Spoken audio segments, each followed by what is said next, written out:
শ্বশুর বাড়িতে গিয়ে রহস্যজনক মৃত্যু, নেপথ্যে সোনা লুটের অভিযোগ। শ্বশুর বাড়িতে গিয়ে রহস্যজনক মৃত্যু, দম্পতির তদন্তে পুলিশ। সোনা লুট করার অভিযোগে 2 জনের বিরুদ্ধে। আত্মহত্যা নাকি খুন, রহস্যজনক মৃত্যু তদন্ত শুরু করেছে গড়িয়ার পুলিশ। উত্তর 24 পরগনার বসিরহাট মহকুমা বসিরহাট থানা 13 নম্বর ওয়ার্ডের সর্দারআটি এলাকার ঘটনা। 3 দিন আগে দক্ষিণ 24 পরগনা সোনারপুরে শ্বশুর বাড়িতে গিয়েছিলেন। হঠাৎই বাড়িতে খবর আসে বৃহস্পতিবার ভোরবেলা মৃত্যু হয়েছে 2 জনের। ঘটনায় রীতিমতো চাঞ্চল্য ছড়িয়েছে এলাকায়। মৃত্যুর খবর পাওয়ার সঙ্গে সঙ্গে পরিবারের একমাত্র ছেলে ছুটে যায় সোনারপুরে। কী কারণে আকস্মিক মৃত্যু, রহস্যের গন্ধ পেতেই অভিযোগ করা হয়েছে গড়িয়া থানায়। এই মৃত্যু স্বাভাবিক নাকি নয় তারই তদন্ত শুরু করেছে পুলিশ।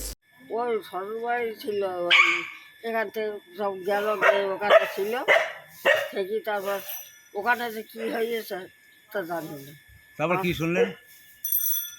তারপর শুনতে আসি বলে মারা গেছে। কে কে মারা গেছে? ভাইকে।